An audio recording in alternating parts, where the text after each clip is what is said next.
Merci. Merci. Bon, alors on a encore des interviews de quelques personnes de Montreuil-Bellay, et puis voilà. Non, quand on pense à tout ça, c'est incroyable quand même. 60 ans que la guerre est finie, il y a toujours des sujets tabous. Non, mais tu crois pas si bien dire. Mais tu sais, des tabous, il n'y en a pas qu'ici. Hein.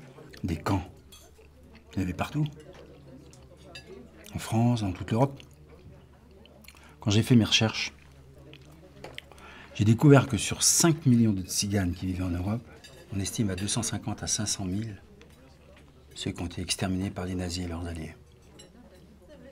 Même aujourd'hui, on a encore du mal à dénombrer exactement le nombre de tziganes qui sont morts à la guerre. Et tu sais pourquoi ça? Parce que personne ne s'y intéressait. Il y a un truc que je comprends pas. J'ai l'impression que toute cette histoire, ça te tient particulièrement à cœur. Il y a quelques années, c'était en 2006 exactement, un journal parisien m'avait envoyé pour couvrir une petite fête locale en Alsace, tu vois le genre. Et tout à fait par hasard, dans un café, des gens parlaient d'un maire qui était en train de virer des gens du voyage qui s'étaient installés sur sa commune. Alors tu me connais, j'y suis allé. Je suis arrivé dans un charmant petit village, Enzisheim exactement.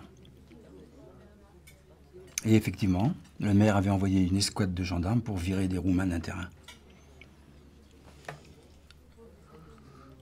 Tu sais ce qu'ils avaient fait, les gendarmes?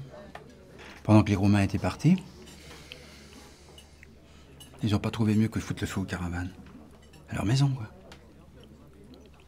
C'est le maire qui a donné l'ordre de faire ça. Bien sûr.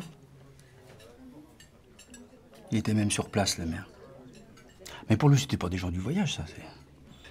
C'était des étrangers en situation irrégulière. J'ai fait fonctionner mon pouvoir de police, qu'il a dit. Pour moi, ça ressemblait surtout à un acte de pur racisme, tu vois.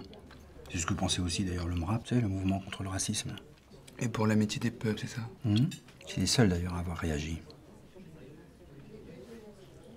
Et finalement, ce qui est sûr, c'est que le journal pour lequel je travaillais, il n'a jamais voulu publier l'article que j'avais fait sur le sujet. Jamais. C'est à partir de là que j'ai décidé de me mettre à mon compte et de travailler en freelance, tu vois. Et voilà. Tu sais tout maintenant.